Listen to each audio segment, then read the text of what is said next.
بسم اللہ الرحمن الرحیم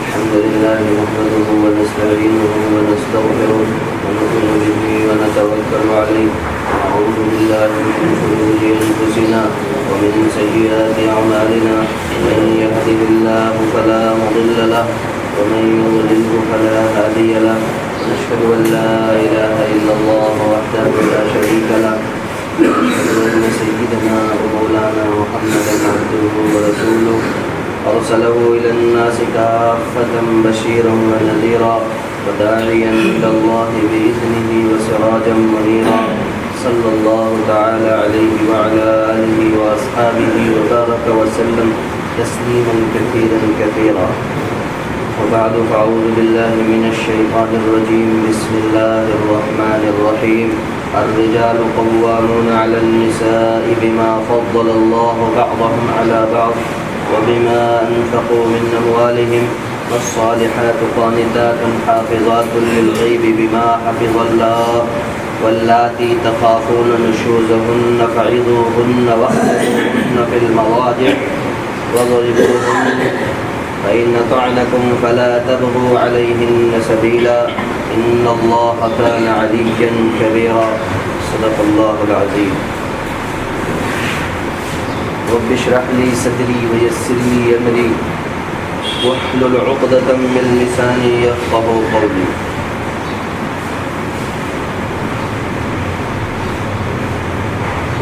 سورہ نساء کی یہ آیت نمبر 34 تلاوت کی گئی. اس آیت کریمہ کا پہلا جز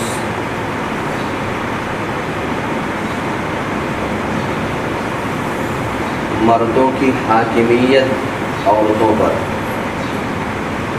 یعنی مردوں کا افضل ہونا عورتوں سے ارشاد فرمایا گیا، لیکن مردوں کی حاکمیت کو قائم کر کے عورتوں کے وقار کو کم نہیں کیا گیا، جیسا کہ عام طور پر تصور اور خیال کیا جاتا ہے. ایسا ہے نہیں کہ حاکمیت مرد کو حاکم بنا کر کے عورت کو درجہ کمتر دیا گیا، ایسا نہیں، بلکہ آیت کریمہ کا خلاصہ یہ ہے کہ اللہ جل شانہ نے مرد و عورت جو دونوں ایک ہی نوع کے دو جز ہیں، ان میں ایک نہ ایک کو کسی نہ کسی اعتبار سے فوقیت حاصل کی. افضلیت کی بنا پر کام کی تقسیم جو کی گئی ہے اس میں ڈیوٹیاں الگ الگ ہیں، لیکن دونوں کے اوپر ڈیوٹی ڈالی گئی. دونوں کو تقسیم کار کے نقطۂ نظر سے اس کو فطری اعتبار سے سمجھایا گیا. چنانچہ مرد کے ذمے عورت کے تمام ضروری چیزیں، مثلا کھانا پینا، خرچہ، اس کی آبرو کی حفاظت، اس کے جان و مال کی حفاظت، یہ ساری ذمہ داری مردوں پہ ڈال دی گئی.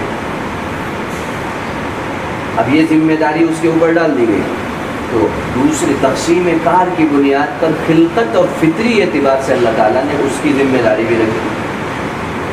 شوہر کی اطاعت و فرما برداری، اس کے جان و مال کی حفاظت، اس کے بال بچوں کی نگہداشت، تقسیم دونوں کو ڈیوٹی دے دی گئی، دونوں کو کام دے دیا گیا کہ تمہارا یہ کام ہے، تمہارا یہ کام ہے.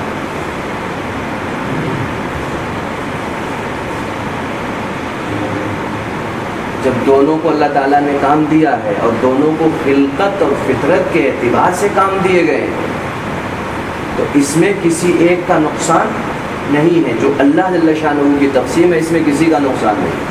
اگر اپنی اپنی ڈیوٹیوں کا فریضہ انجام دیتے رہیں اور اپنے اپنے کام کو سنبھال لیں، دونوں اجزاء یہ نوع انسانی کے دونوں جز اپنے اپنے کام کو انجام دینے لگے، معاشرے میں کسی قسم کا کوئی فساد نہیں. یہ تو تقسیم کار ہے. اللہ نے وضع کے اعتبار سے، خلقت کے اعتبار سے جس لائق تھا اس کو وہ کام سونپ دیا.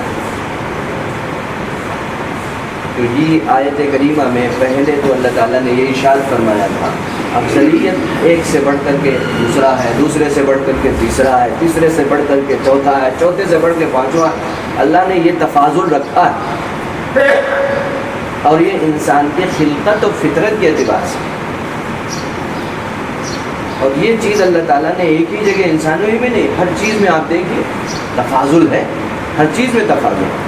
ایسے ہی یہاں بھی ایک تفاضل ہے، اور یہاں تفاضل خلقت کے اعتبار سے ہے.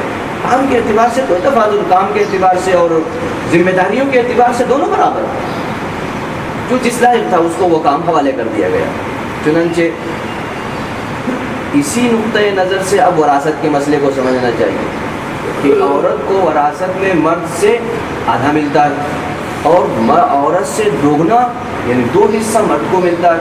تو یہ اس کی حق تلفی نہیں کی گئی، بلکہ اگر دیکھا جائے تو مردوں کی ذمہ داری زیادہ ہے، عورتوں کی ذمہ داری کم ہے.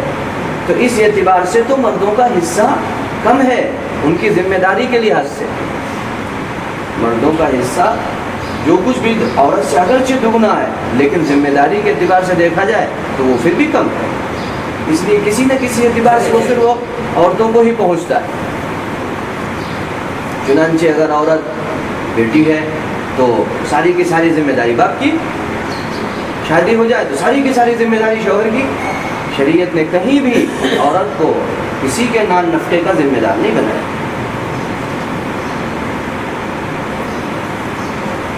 جب تک یہ شخصیتیں موجود ہیں ان کی ذمہ داری عورت کے اوپر اللہ نے ذمہ داری رکھی ہی نہیں کہ وہ کمائے جائے، اس لیے کہ خلقت اور فطرت دونوں لحاظ سے وہ اس قابل نہیں رہتی ہے، اور نہ ان کی صنف نزاکیت اس بات کی دعوت، اس بات کی اجازت دیتی کہ ان کی ذمہ داری ڈالی جائے کہ وہ بازاروں میں اور ادھر ادھر چکر لگائیں جا کر کے اور رزق اور روزی کما کر کے لائیں.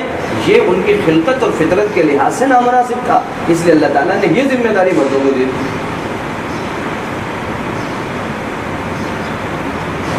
اور گھر کے اندرونی معاملات کی ذمہ داری اللہ نے عورتوں کو دے دی. مرد وہ ذمہ داری ادا نہیں کر سکتا جو عورتیں ادا کرتی ہیں. عورت اس ذمہ داری کو کما حق ہو جیسا ہونا چاہیے شرعی اعتبار سے اس کو پورا نہیں کر سکتی، خلقت اور فطرت دونوں کے لحاظ سے. اس لیے اللہ تبارک و تعالیٰ نے دونوں کی ذمہ داریاں الگ الگ ڈالی ہیں. دونوں اپنے اپنے کام کریں.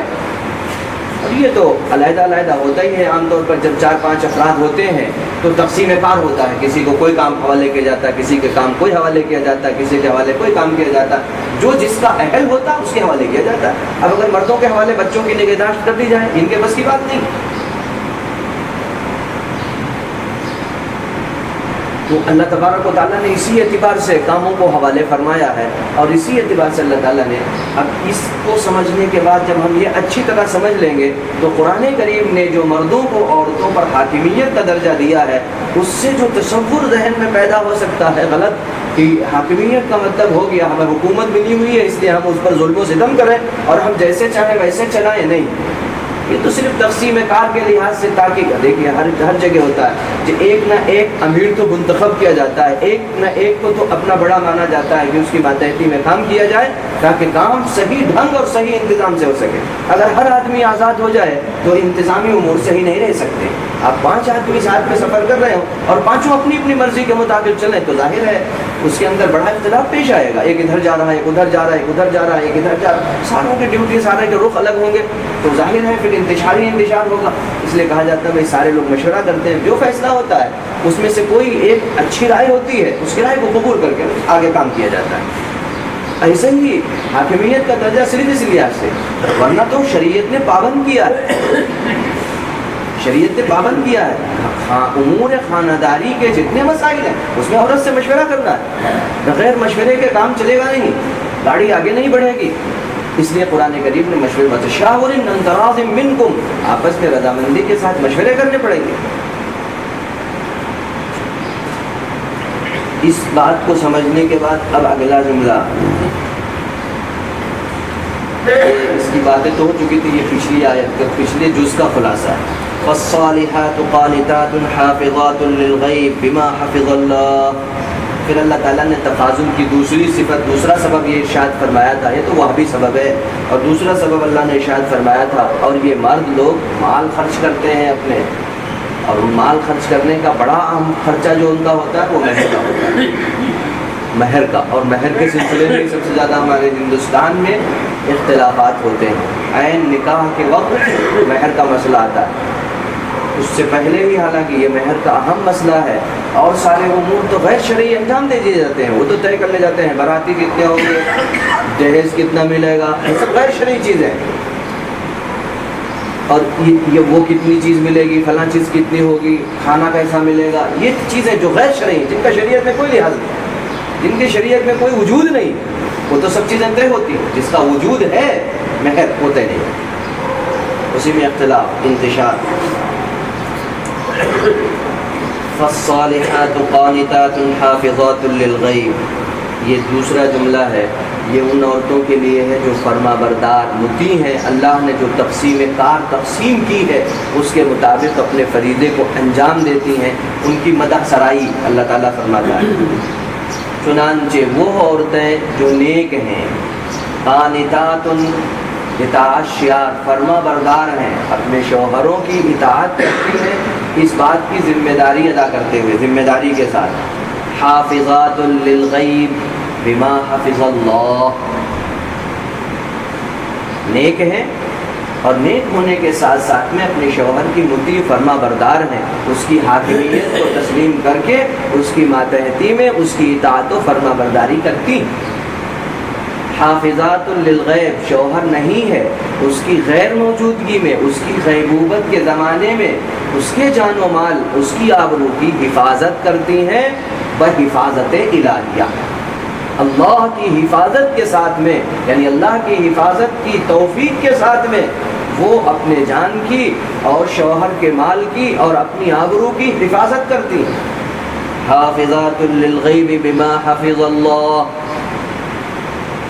شیاطین انسان کو گمراہ کرنے کے لیے اور نفس کی مکاریاں انسان کو تباہ کرنے کے لیے ہمہ وقت لگی ہوئی،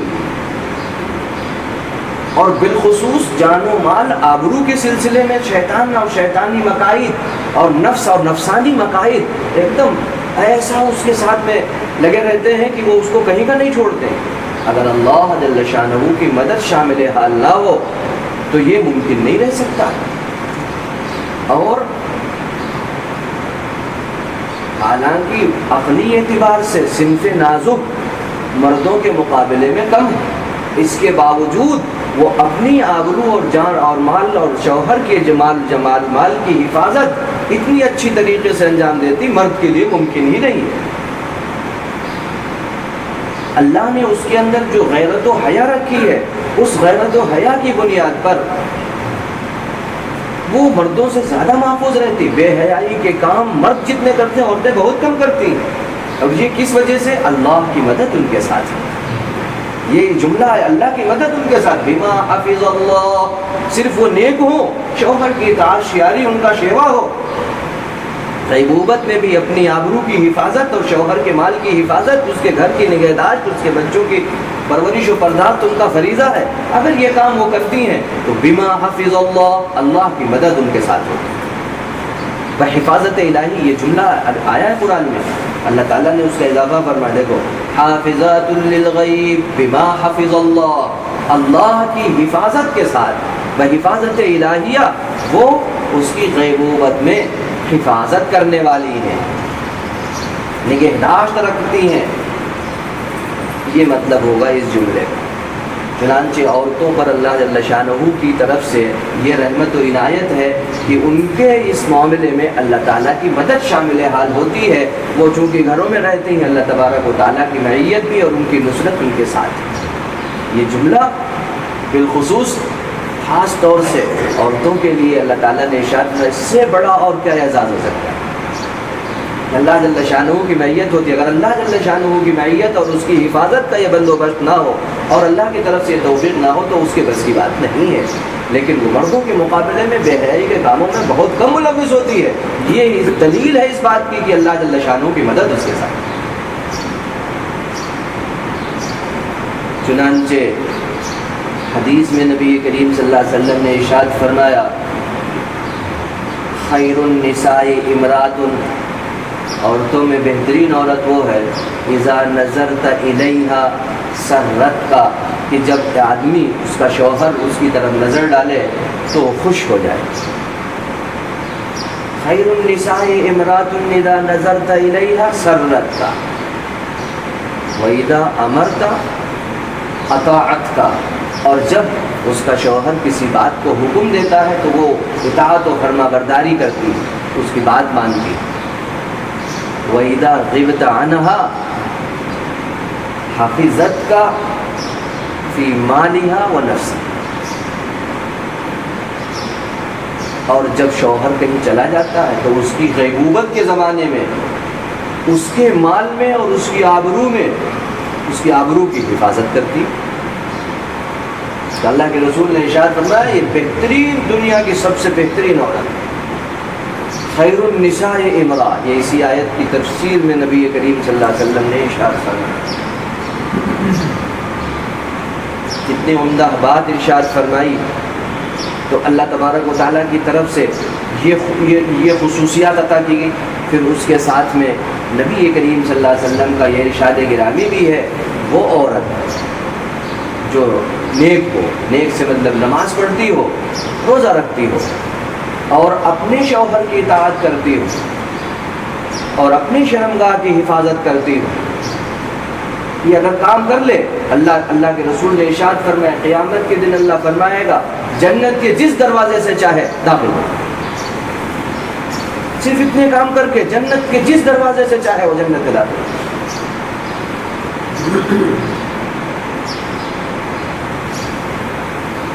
یہ ہے فالصالحات قانتات حافظات للغیب بما حفظ اللہ. یہ وہ عورتیں ہیں جو فرما بردار ہیں، نیک ہیں، صالح ہیں.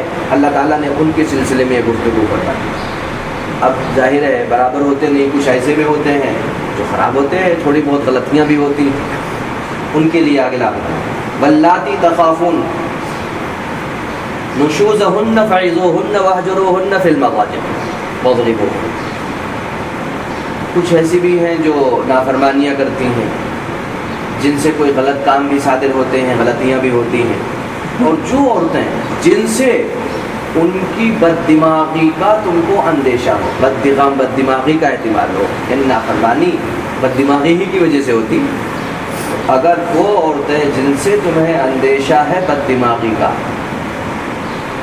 فَعِظُوهُنَّ وَاهْجُرُوهُنَّ فِي الْمَضَاجِعِ وَاضْرِبُوهُنَّ. ان کے لیے 3 درجے ہیں. پہلا درجہ ہے ان کو سمجھاؤ، فَعِظُوهُنَّ، ان کو نرمی کے ساتھ پیار سے سمجھاؤ کہ دیکھو یہ بات غلط ہے، یہ نامناسب ہے، ایسا نہیں ہونا چاہیے اور ایسا نہیں کرنا چاہیے، اس سے یہ نقصان ہے، یہ نقصان. فَعِظُوهُنَّ، ان کو نصیحت کرو، اچھی طریقے سے سمجھاؤ. اگر یہ اندیشہ لاحق ہو یا ان سے نافرمانی کا صدور ہو جائے، کوئی بات بیجا وہ کہہ دیں، کوئی جملہ غلط استعمال کر دیں، بات چیت کا انداز ان کا غلط ہو، سلیقے کے خلاف، تہذیب کے خلاف ہو، ایسی کوئی بات ظاہر ہو جائے، نافرمانی کرنے لگیں، یہ صورتحال پیدا ہو، تو ہمیں کیا کرنا چاہیے؟ اس سلسلے میں قرآن کریم کی اس آیت میں 3 درجے رکھے گئے ہیں. پہلا درجہ تو یہ ہے فَعِظُوهُنَّ، ان کو سمجھاؤ،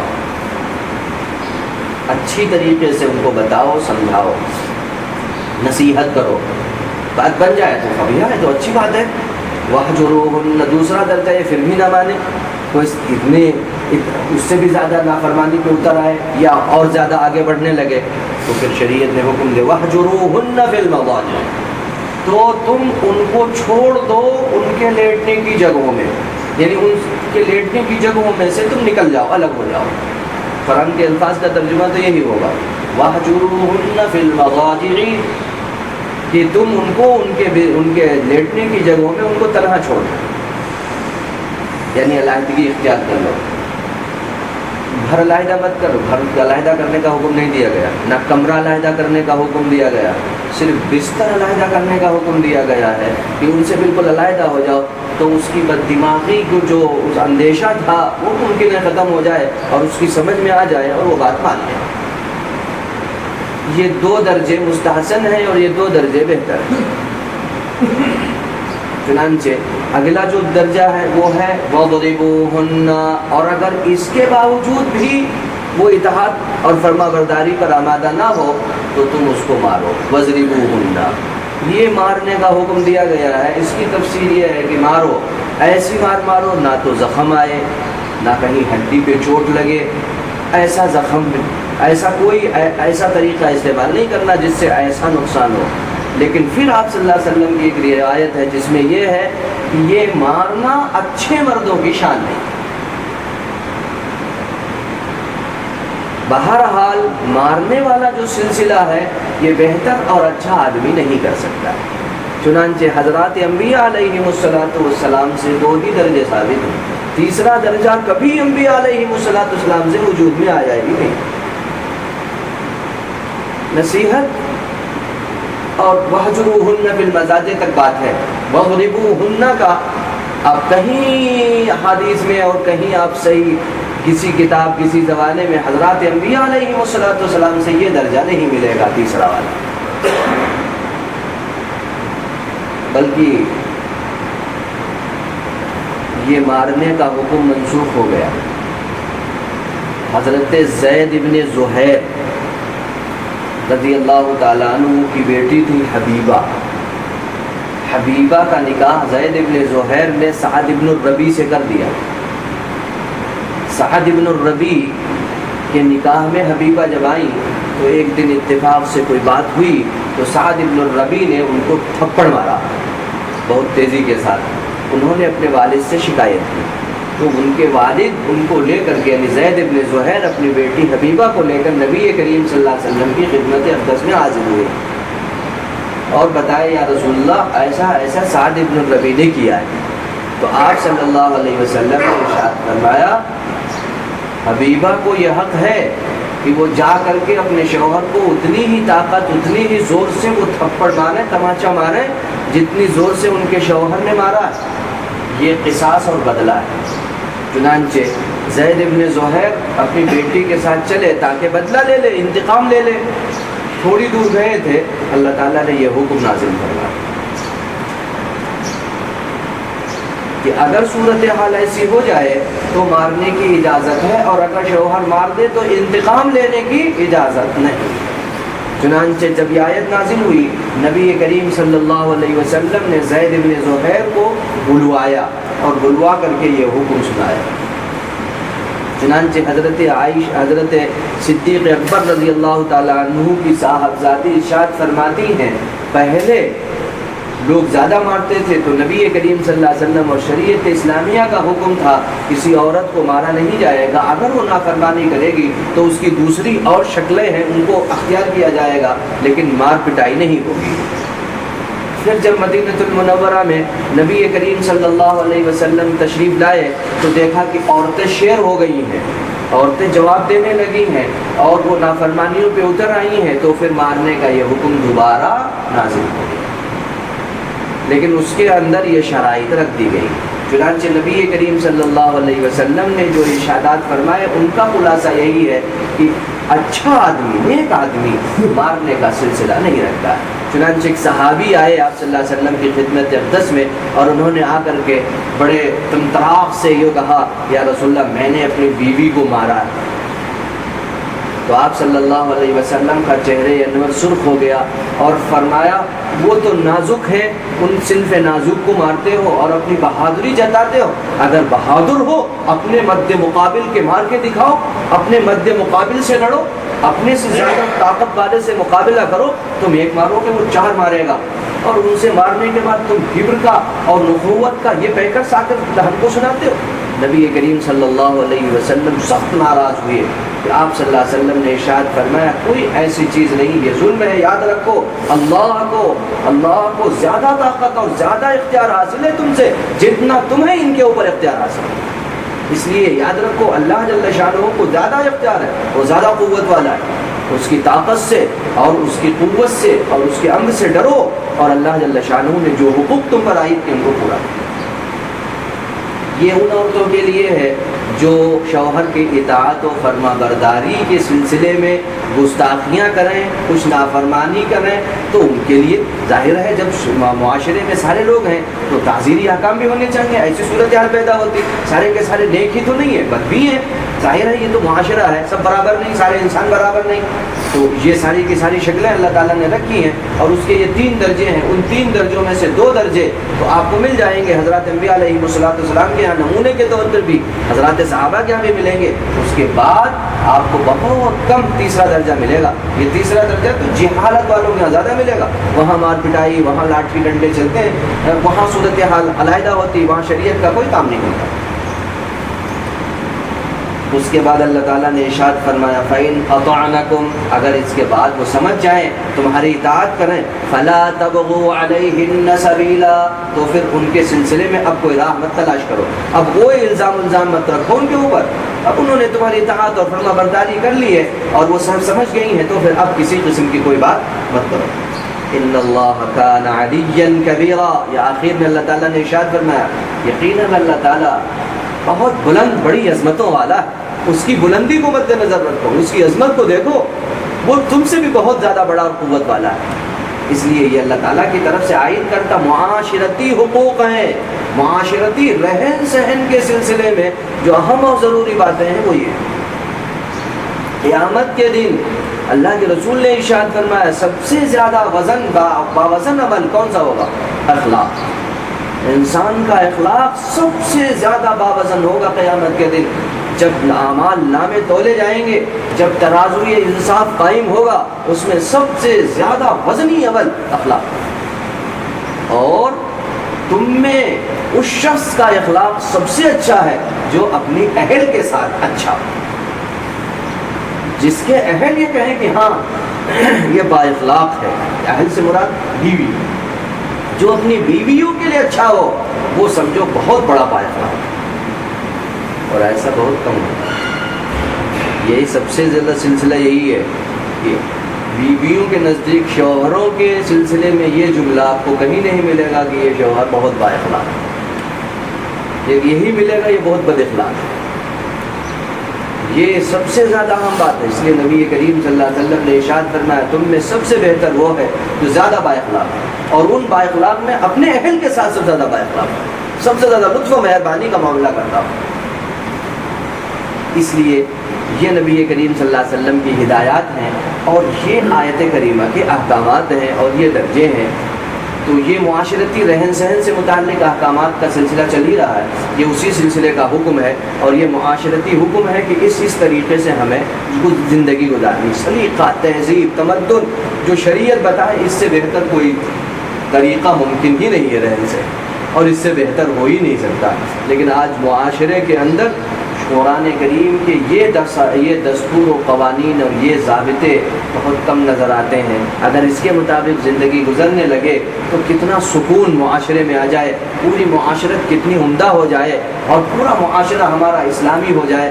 ہم غیر اسلامی رسوم اور غیر اسلامی معاشرت اپناتے جا رہے ہیں، جس کی وجہ سے ہمارے اندر سے جو فطری طور پر اللہ نے چیزیں رکھی تھی وہ ختم ہوتی جا رہی، اس کے ختم ہونے کی مناسبت سے جو فسادات معاشرے میں ہونے چاہیے تھے وہ روز بروز افزوں بڑھتے چلے جا رہے ہیں۔ یہ صرف ہماری کمیوں اور کوتاہیوں کا نتیجہ ہے۔ اللہ تعالیٰ ہم سب کو صحیح سمجھنے کی توفیق عطا فرمائے، اور اللہ تعالیٰ اپنے احکامات کو پورا کرنے کی ہمت اور حوصلہ نصیب فرمائے۔ سبحان اللہ و بحمدہ، سبحانک اللہم و بحمدک، ونشہد ان لا الہ الا انت، نستغفرک و نتوب الیک۔ سبحان ربک رب العزة عما یصفون، وسلام علی المرسلین، والحمد للہ رب العالمین۔